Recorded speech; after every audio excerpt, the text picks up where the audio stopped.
साथियों नमस्कार। आज हम बात करेंगे सबसे महत्वपूर्ण बात कि जो कोई भी विभाग के कार्मिक हो, जो रिटायरमेंट होने वाले हो, उनकी सर्विस सेवा अवधि IFMS 3.0 के माध्यम से ऑनलाइन कैसे निकालें और इस सेवा अवधि का उपयोग कोई कार्मिक रिटायरमेंट होने वाले हैं को CBO ऑफिस से लेखाकर्मी जांच प्रमाण पत्र लेने के लिए यह ऑनलाइन सेवा अवधि का पेपर पर प्रिंट निकाल कर DDO से हस्ताक्षर करवा कर देना होता है। फिर CBO ऑफिस से लेखाकर्मी जांच प्रमाण पत्र हमें देता है।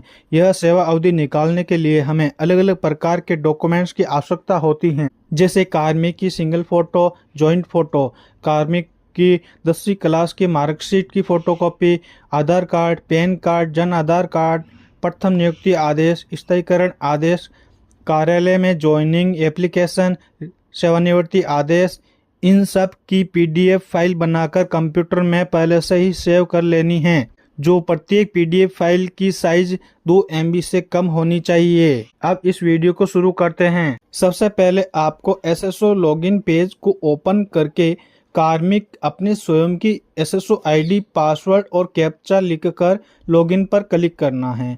फिर आपको IFMS 3.0 पर क्लिक करना है। अब आपको एक्सेस एम्प्लॉय सेल्फ सर्विस पर क्लिक करना है। फिर आपके सामने इस प्रकार इंटरफेस उपलब्ध होगा। अब आपको IFMS 3.0 के द्वारा ऑनलाइन सेवा अवधि का प्रिंट चाहिए, तो आपको माई प्रोफाइल पर क्लिक करना है। फिर आपको पेंशन ESS पर क्लिक करना है। अब आपके सामने इस प्रकार इंटरफेस उपलब्ध होगा, जिसमें कार्मिक की बेसिक डिटेल्स दी हुई हैं। अब आपको कंटिन्यू पर क्लिक करना है। फिर आपको माउस से नीचे की तरफ स्क्रॉल करना है। अब यहाँ पर आपको अपलोड पर क्लिक करके कार्मिक की स्वयं की फोटो अपलोड करनी है। अब अगले ऑप्शन में कार्मिक का जन आधार नंबर दिया हुआ है, चेक करके सही है या नहीं तो सही लिखें। फिर अगले ऑप्शन में जन आधार कार्ड से कार्मिक मेंबर ID सेलेक्ट करें। अब आपको कार्मिक के माता का नाम यहाँ पर लिखना है। फिर कार्मिक की पत्नी का नाम यहाँ पर लिखना है। अब आपको माउस से स्क्रॉल करना है और जो कॉलम खाली हैं इसमें अपने हिसाब से एंट्री कर दें, जैसे mobile number, nationality, home state, home district, home town यानी तहसील को सिलेक्ट करें और आपका धर्म कौन सा है, जैसे हिंदू, यह सेलेक्ट करके या एंट्री करके माउस से नीचे की तरफ स्क्रॉल करना है। अब आपको यहाँ पर 5 डॉक्यूमेंट की PDF फाइल को अपलोड करनी है। तो सबसे पहले आपको डॉक्यूमेंट्स टाइप्स पर क्लिक करके DOB सर्टिफिकेट पर क्लिक करना है। फिर आपको चूज फाइल पर क्लिक करना है। अब आपको 10वीं की मार्कशीट पर क्लिक करके ओपन पर क्लिक करना है। फिर आपको ऐड ए न्यू डॉक्यूमेंट पर क्लिक करना है। अब आपको वापस डॉक्यूमेंट टाइप्स पर क्लिक करके आधार डॉक्यूमेंट पर क्लिक करना है। फिर आपको चूज फाइल पर क्लिक करके आधार कार्ड की PDF फाइल पर क्लिक करना है। अब आपको ओपन पर क्लिक करके ऐड ए न्यू डॉक्यूमेंट पर क्लिक करना है। इसी तरह बाकी के 3 डॉक्यूमेंट्स को भी इसी प्रोसेस के द्वारा अपलोड करना है। फिर आपको नेक्स्ट पर क्लिक करना है। अब आपको कार्मिक की सर्विस डिटेल चेक करके माउस से नीचे की तरफ स्क्रॉल करना है। अब आपको यहाँ पर भी कार्मिक से संबंधित 3 डॉक्यूमेंट्स अपलोड करने हैं। इसके लिए डॉक्यूमेंट्स टाइप्स पर क्लिक करके अपॉइंटमेंट लेटर पर क्लिक करना है।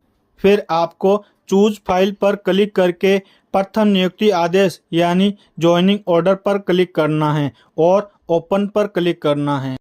फिर आपको ऐड ए न्यू डॉक्यूमेंट पर क्लिक करना है, जिससे यह ज्वाइनिंग ऑर्डर की PDF यहाँ पर अपलोड हो जाएगी। फिर आपको डॉक्यूमेंट्स टाइप्स पर क्लिक करके कॉन्फर्मेशन ऑर्डर पर क्लिक करना है।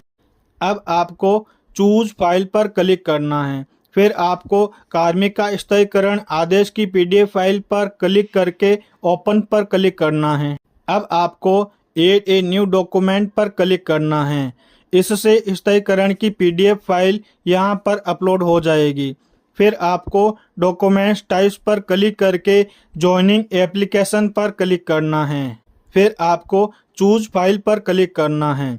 अब आपको ज्वाइनिंग एप्लीकेशन यानी कार्यालय में कार्यकरण की एप्लीकेशन पर क्लिक करके ओपन पर क्लिक करना है। फिर आपको ऐड ए न्यू डॉक्यूमेंट पर क्लिक करना है, जिससे यह पीडीएफ अपलोड हो जाएगी। अब आप देख सकते हैं कि आपके द्वारा अपलोड की गई पीडीएफ फाइल्स यहाँ पर शो होगी। अब आपको नेक्स्ट पर क्लिक करना है। फिर आपके यहाँ पर कार्मिक के एड्रेस से संबंधित सूचना एंट्री करनी है, जैसे परमानेंट एड्रेस और करंट एड्रेस। फिर आपको नेक्स्ट पर क्लिक करना है। अब आपको यहाँ पर फैमिली डिटेल्स और नॉमिनेशन की सूचना एंट्री करनी आवश्यक है, जैसे आपके पत्नी या बच्चों की सूचना जो जन आधार नंबर से सिलेक्ट होती हैं। अगर पहले से ही नॉमिनी ऐड हैं, जैसे आपकी पत्नी, तो ठीक है। अब आपको माउस से स्क्रॉल करना है। अब आपको स्कीम पर क्लिक करना है और इन तीनों ऑप्शन एरियर, कम्यूटेशन और ग्रेचुइटी को नॉमिनी के साथ शेयर करना है। अब आपको एरियर पर क्लिक करना है। फिर आपको नेम ऑफ नॉमिनी पर क्लिक करके लिस्ट में से नॉमिनी को सिलेक्ट करें। फिर शेयर परसेंटेज में 100 लिखकर ऐड पर क्लिक करें। फिर आपको इसी प्रोसेस से कम्यूटेशन और ग्रेचुइटी को नॉमिनी से ऐड कर लें।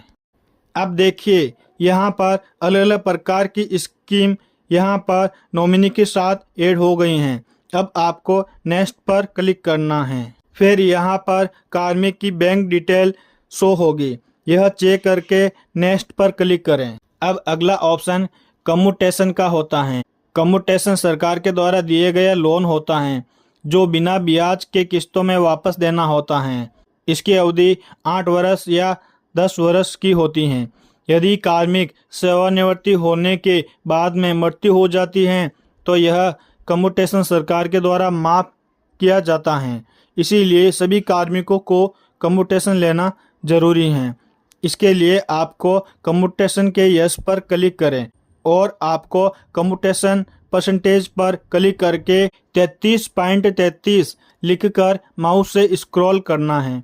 अब आपको वेरीफाई एंड सेव पर क्लिक करना है।